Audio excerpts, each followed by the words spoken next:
Annie is at the center of Tim's plot in this episode.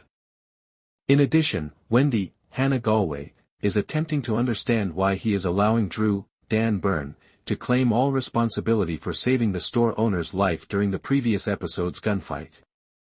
Although I understand the authors are attempting to increase the sexual tension between Wendy and Tim, I believe the show has already proved that Tim is the greatest, most morally upright guy around, so we really don't need to have this argument again.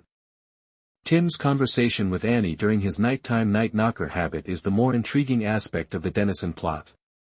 In addition to mentioning mind control and the Institute, Annie begins to ramble on about a variety of topics that sound like conspiracies. She's fairly near to the truth, given what we know. It's also significant to note that Annie discloses during this chat that she never uses drugs or alcohol because she doesn't want to dull her senses and make herself a target. Well, not long after that chat, Tim takes a break at the local bar and meets Kate, Jordan Alexander, the fake, journalist/secret institute operative who murdered the girl from the Snatch Squad in the first episode. You can tell that something negative is about to happen the moment you see Tim and Kate together. For starts, Tim queries Kate about the Institute, questioning if, as a journalist, she knows anything about what goes on there. Tim reveals that Annie brought up mind control after Kate feeds him the usual Bigfoot and alien stories. Along with that, Tim sees a news broadcast on one of the TVs about a senator who was murdered in a plane crash, something else Annie told him about and said the Institute planned.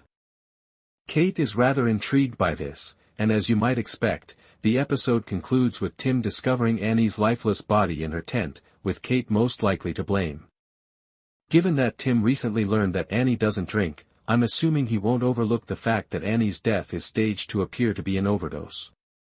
A sickly Kalisha emerges into the yard before any more plotting can take place, revealing that she saw the dots and will shortly be transferred to the back half. Time is running out for them. Kalisha's graduation celebration marks the end of episode 3. As long as he can, Avery clings to her memory when it's time for her to say goodbye, catching a glimpse of the dingy corridors that lead to the back half. Eventually, though, he is unable to continue, and they lose touch with Kalisha. As we progress through graduation, we also start to notice rifts developing among the superiors. Sigsby is well aware that Stackhouse is discussing something behind her back. She can't hear any of the security tape that shows Stackhouse and Hendricks talking about placing Luke on the PC track since Stackhouse is clever enough to turn off the microphones, but she is obsessed with it. Even though Stackhouse has made similar remarks about her, Sigsby goes so far as to call her boss and suggest that she might pose a security danger without providing any evidence. He doesn't care enough to listen to this. Why would he listen to Stackhouse's grievances if he's politely disregarding them?